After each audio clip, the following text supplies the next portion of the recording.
Good morning guys! Marami po ang nagtatanong sa akin kung paano daw po mag-withdraw sa Connect to Card. Dahil doon daw po sa dati na application ay alam daw po nila kung paano ay nang mag-update daw po ay medyo nalito daw po sila. Ngayon guys ay mag-login lamang po kayo sa inyong Connect to Card apps. Then, punta po kayo sa cash out. Ito po guys, cash out. Pindutin nyo po si cash out. Generate a QR code to withdraw cash at the nearest Connect to Card agent or digital cash machine. May dalawa po tayo ditong pamilian kung saan po tayo mag-withdraw. Kay agent po ba or sa DCM? Si agent po ay maaaring nasa barangay nyo lamang, maaaring kapitbahay nyo lamang kung sila po yung namuhunan upang sila po yung magpa-withdraw at mag-transact ng atin pong mga weekly payments.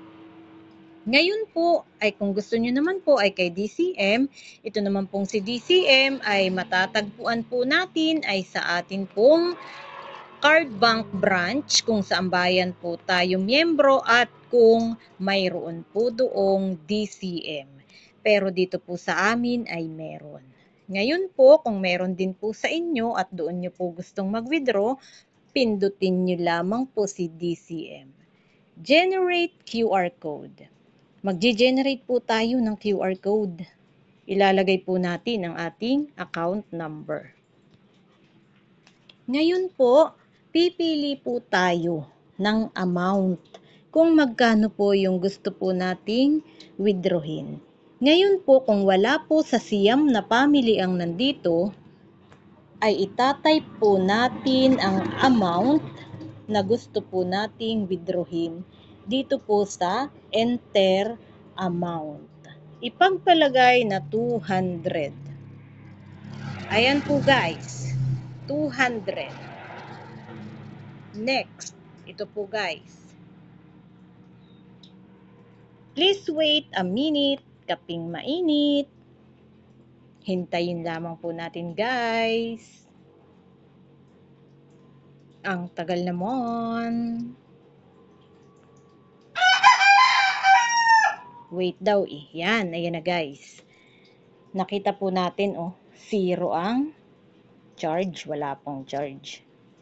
Pindutin na po natin ang proceed kung na-check na po natin na tama naman po ang mga detalye na nakalagay. Proceed.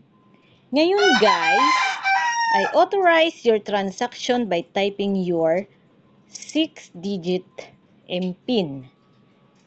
Ito na po. I-authorize na po natin ang ating transaction.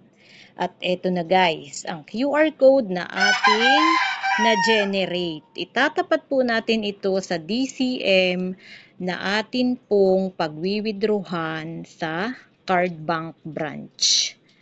Thank you for watching. Paki-follow naman po guys at paki-share upang malaman din po ng iba na hindi pa po alam kung paano po mag-withdraw sa DCM. Maraming salamat po.